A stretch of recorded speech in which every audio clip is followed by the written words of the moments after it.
Staying with the Monday Report, I'm with the CS, Honorable Kinyanjui, the CS for Ministry of Investment, Trade and Industry. You can send in all your questions at Citizen TV Kenya. Use the hashtag Monday Report. Waziri, thank you for making time.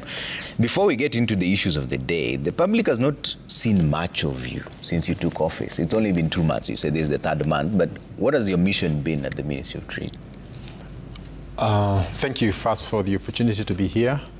But I think in public life, there's always need for a balance between being seen, the show part of it, and the actual work. And I must say that the actual work normally requires a lot of planning because you can't go out making pronouncements before you have even planned. So the first maybe 3-4 months are foundational months to ensure that everything is in place, you understand the whole sector, then maybe you can engage more on an outward mission. Yeah. But in principle, trade is so broad. You think industry, you think investment, you think agreements with other countries. So it is so huge. So there's a need for us first to understand.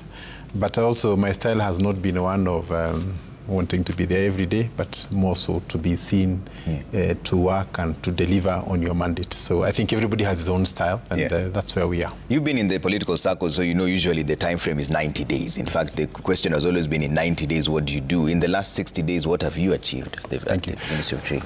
So I think the first thing is to note that there are many government programs, including the KAIP, which is essentially the county aggregation centers where we say, like, if you're doing maize or any other grain, we want to help you to come together, process it and sell it.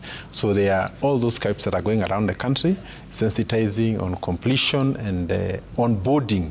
Because again, the other issue is that an industry is not a building. It is really the people to come in, invest, and ensure that the business is going on. I think the other area we're looking at is the area of economic agreements between ourselves and other countries, both the Gulf region, the US, European Union.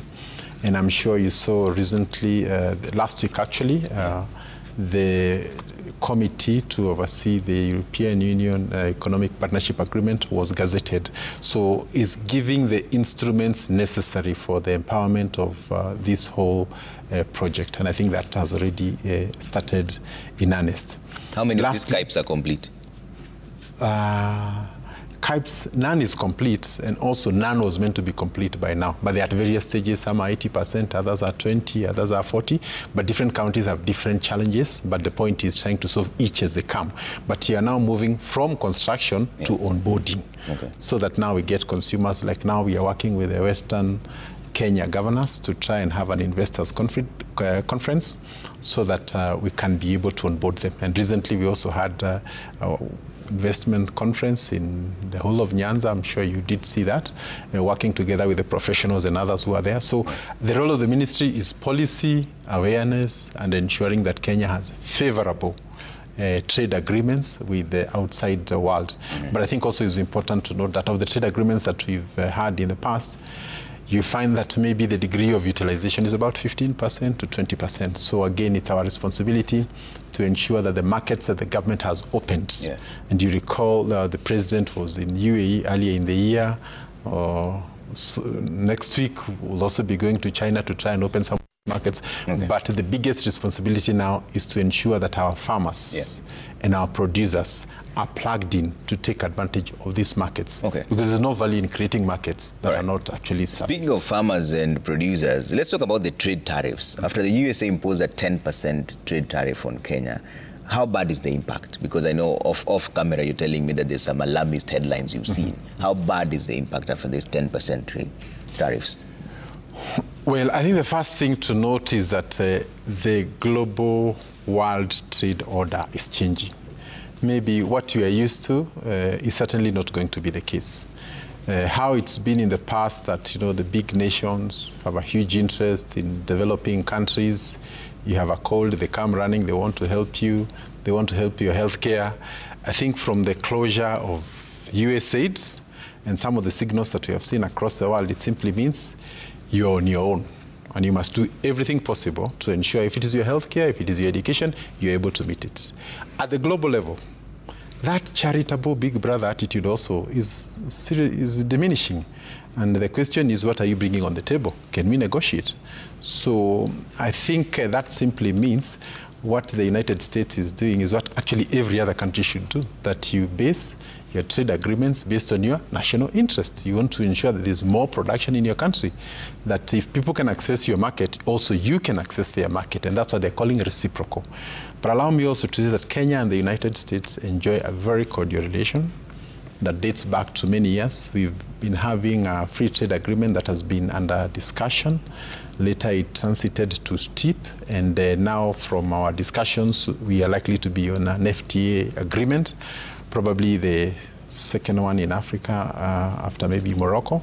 And I think these are areas we really would want to work on, because that would completely change. Yeah. And because Kenya is in a very strategic position, both geographically and also economically, then it means anybody who wants to come to Africa cannot ignore Kenya. Yeah. And I want to assure you that the conversations that we have had, and we shall continue to have, will ensure that the interests of Kenya and Kenyan goods is put first. Have you been able to quantify how much of an impact these trade tariffs will have on Kenyan trade? Because I think we know that our exports were at about 95 billion in 2024. Yeah. So you realize that, first of all, they have been suspended for the next 90 days. And that provides a window of opportunity for countries to put their case. And I also want to confirm that Kenya will actually be appealing this 10%. And we already have drafted the reasons, the rationale for us to be able to do that. But it's important to appreciate that the global trade is very interconnected. Even if Kenya may not be hit directly, but maybe some of the countries we are competing with in manufacture of textiles and apparel for that market, if their tariffs are much higher than ours, then it means ours, even at 10%, would be more competitive. However, like I said, one thing may affect many other factors. This is actually the argument that a statement from your office seemed to downplay the impact by saying that other countries have it worse, like Vietnam at 46, Sri Lanka at 44, Bangladesh at 37. How is that an advantage to Kenya? Because like our main exports, connected. Our main exports to the US is actually textiles. Yeah. The countries we compete with are the ones you have just mentioned there, Sri Lanka, Bangladesh, all those countries. So if you have apparel from Kenya being taxed at 10, the other one being taxed at 34, the other one being taxed at 40, naturally the Kenyan one would be cheaper, so we'd have greater market access. And it simply means if you're a manufacturer from those countries that have been slapped 30 and 40%, it would make much more sense for you to come and produce in a country with a lower tariff, such as Kenya. And that's why I'm saying it's good also to realize that we didn't ask for these changes, but now that they have come, it's our responsibility to align ourselves, align our economy and our industries to be able to take advantage of whatever situation that there is. Because when global order changes, I think sometimes we can spend our time arguing about it, or we can align quickly and make the best of it and move forward. Yeah. And I think for Kenyan industry, especially textile, which is the biggest one that's affected here, we'll be having conversations. One, how to diversify our markets so that we don't have over-dependence on only one market. Then secondly is out of this is free quota, zero tariff. That's where we've been before. But still, we were not able to go beyond the 15-20% capabilities that we would otherwise have had. So I think it's time for us to upscale, have benefits of large-scale production, and that kind of thing, and ensure that Kenya optimizes on the opportunities that are there. Yeah. The number of young people who are restless, have no jobs, are educated, and have nowhere to go, and again, a huge market that we've been given and we are not utilizing, there's a big problem. And I think also the point here to note is that it's good we say that industry is not a foreign thing. It's not for other nationalities to come and do it. It's also possible for indigenous to start an industry and it succeeds. And I think our conversation must be, how can we make that happen? Yeah. How can we help them to succeed and compete globally? And that is the main concern, because the export processing zone, the EPZ area, which has over 39 textile companies and employs more than 180,000 people, some of whom have already gotten some redundancy notices that their jobs are on the line. What are you doing to mitigate the impact, especially on the looming job losses? Yeah, as I've said, the discussions are ongoing. And even last week, we had a delegation Washington to try and deal with some of these issues. And I think more importantly is that there is a suspension for the next 90 days. But we must agree, for a company that has invested, has a financial exposure with banks, this whole conversation is not good. And it's not just for Kenya, it's for the whole world. Nobody will want to engage in an industry when there's uncertainty. However, we must agree that this uncertainty is not about Kenya. India is having the same problem. Bangladesh is having the same problem. So we are experiencing a moment of global turbulence. So the most we can do is see how to manage that turbulence within our space. But that which is beyond the scope of Kenya in terms of managing, then I think we have to agree that we have to go through the storm. Yeah. And the big nations, to be fair, are the ones who really call the shots. If the tariffs were announced by a poor nation on how they will charge everybody else across the globe, it would not have been news. But when the biggest superpower makes that kind of a pronouncement, then it means a lot to almost everybody else in whatever value chain. Yeah. But again, it's good to say that of the apparel and textile that we export to the US, the cotton is largely not grown from here, which again is a challenge to our farmers. So we are now importing the materials from other countries. They come, they are made into clothes, then we export to the US. So again, the AGOA arrangement was to create growth and opportunity for Africa.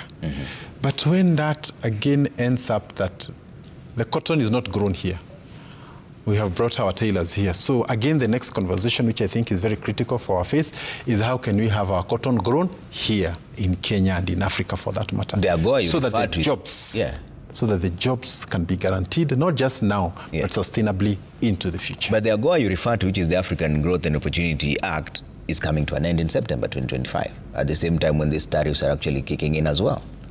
Yeah, so as it comes to an end, there are discussions on whether it will be extended, and if it will not be extended, what other form or shape it will take. And it is for that reason that you're saying, as Kenya would be pitching for an FTA, free trade agreement with the US, direct, where you agree as a nation, not on what is a continent, but if AGOA is going to be extended, we would also be happy to work within that. So we have those two broad approaches. But what I can assure is that whatever the government of Kenya needs to do and must do to ensure that there's continuity and stability in the sector, we shall do it to the extent that the government and negotiating with other governments and also creating alternative markets, we shall be having that conversation. I want to bring up some questions from our viewers here, but Kenya is often referred to as a Mutumba nation. You know that, right? Earlier on this year, there was a report by MIT showing that Kenya imported more Mutumba than Nigeria, which has 4.5 times our population. Yet we expect the local textile industry to thrive. How, Waziri? How will it thrive when we are importing more than we actually the Africa's greatest importer of mitumba? So I think it's a fair question. But today, if you make a pronouncement that you want to ban mitumba in Kenya, you know that's a very political statement. But the truth is this: any country where textile industry has thrived, they have banned mitumba. If you think Ethiopia, if you think even Uganda, even Rwanda, that's where most of the countries are going. But you agree we are all at different spaces. But it is true that you cannot claim you want to grow cotton and textile and then you kill the market by getting from other places. So I think it's a political question that Kenyans need to really face. If you want to grow your textile industry, you have also to address the issue of mitumba. Is this something you're willing to take on head on? It's a political question. If I had my way, there must be a way in which we produce our clothes to a level where the pricing is almost at par with the mutumba. Because it's not that Kenyans are necessarily in love with mutumba, it's just the costing aspect. So if you tell me a shirt is 3,000, a new one, and I go for a second one at 500, I'll go for the one 500. But the truth is, if you also upscaled our production to a level where I can buy a new one almost at that price, then Kenyans would be able to make those choices. But I think it's also good to look at, you have a son, you have your daughter, you want them engaged. We have land. Land is not a problem here. The youth are all over the country. That's not a problem. So how do we agree to literally kick ourselves out of town? And it's for that reason that I've said now, nations are no longer thinking collectively. Everybody is thinking for themselves. The way they're saying America first, there must also be a question of how can we put our Kenyan interests first? And I have cited countries around us that have said No, we have to support our own. We have to wear clothes that cotton is grown here, the fundis are from here, and you take pride in that. So it takes an internal realization that the future is promoting your own before you can go outside. And I think this is a conversation we need to have. Like we said, first we are studying the policies and the impact, and I think more importantly, also engaging all stakeholders with a view on a long-term approach, not just short-term, because sometimes one of the biggest problems we have faced is that our decisions tend to be very short-term, for the next 3 months, 6 months, 1 year. But I think for a country to move out of dependency or poverty, there must be an eye on the long term. Okay, let me bring in some of the questions really quick, just 2 of them before I take a quick break, and then we'll come back and continue this discussion. Let's bring that up on screen and see what you're saying. Trevor Mbija at Citizen TV Kenya used the hashtag Monday Report. Danson Mukile says, are there any plans to establish a Kenya trade mission in Dallas, Texas? Are there plans for a direct flight from Dallas to Nairobi to boost trade? What steps is the ministry taking to involve the Kenyan diaspora in U.S. trade efforts, especially in regions where they have strong market knowledge and networks? There's many questions in one. Let's start with the first one. Yes. So I think, is there any immediate plan to open a mission in Dallas? Okay, I wouldn't speak for foreign affairs, but I am not aware of that immediate plan. But you have our mission in D.C. And whenever we have issues that require to be solved across the United States, they will move. But ideally, it would be good to have a mission in all the critical places. The second issue is how... Direct flights. Yes, we currently have direct flights to New York alone. I think as KQ upgrades and we get new equipment, I think these are some of the areas that will be looked at in terms of business development. And as you can imagine, Kenya to the US is not just a route for Kenyans. It's actually for Africa. So it's a very lucrative route, and I would agree. And I'm sure KQ is looking at some of those areas. Lastly is on how to involve Kenyans, including in diaspora. I just want to give an illustration. I was there actually last week, and one of the things we were discussing is that Kenyan coffee or tea is sold ex-Mombasa in an auction, is taken, rebranded, nobody knows where it ends. But we had an interesting case of Ethiopian coffee. The Ethiopians sell to the Ethiopians in the diaspora. Some of them have vans and coffee shops and all that. So it moves from one to the other, and the growth and penetration of the Ethiopian coffee into the global market is unbelievable. So I think our point is that even if you're in any part of the country, you can be a point of sale for our coffee, for our tea, for our flowers. You're really our representative, even for tourists. No tourists will come to Kenya when they hear negative publicity from the people who come from there. So I like the question, because the illusion is that we all have a role, whether you're in government or not, to ensure that we promote and actually participate in making Kenya fast, even outside. All right, let's bring up another question here before we take that quick break here. Trevor Mbija at Citizen TV Kenya is the hashtag Monday Report. I think that is a question from Gabi Wakasiaka. Says, ask CS, is he going to complete the great dream Moses Kuria started of industrial parks? For example, look at the one in Bungoma, Sangalo. Now it's a playing ground for rats and reptiles. Okay, I think the first thing is to say that government exists in perpetuity. I'm there for this period, other people will come, but government projects don't belong to one particular person. So even me, when the ones I'll start, I'd expect that there's continuity throughout. And as long as it serves the national good. Maybe the only point I would want to say, and I think I had already mentioned, that Kenyans must desist the temptation to think that like industries belong to certain nationalities and certain races. I remember we went to visit some of them, and I asked the locals, when are you going to start this? He said, hii ni mambo ya Chinese. Tulete Chinese afanye hii kazi. So as long as locals perceive industry or industrialization to be a foreign thing, then we'll not be able to make much progress. And you don't need to come in your billions for you to be an industrialist. The definition of an industry is not the skill, it is what you're doing, and it's really value addition.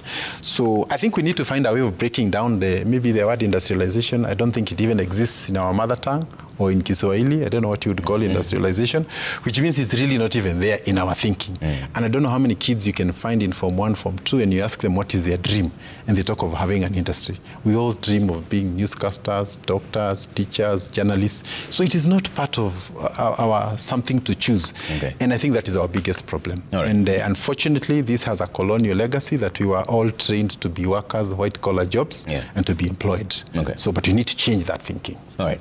Please stay with me. We are taking a quick break here and come back. There's a few more stories that we'll run through, and then we'll continue this discussion with Honorable Kinyanjui, the CS Minister of Investment, Trade and Industry. Send in your questions at Trevor Mbija at Citizen TV Kenya. Use the hashtag Monday Report. In fact, in our next session, I'll be dedicating it to all the questions that you may have so that we pose them to Waziri here. We're back in just a moment, so don't go too far.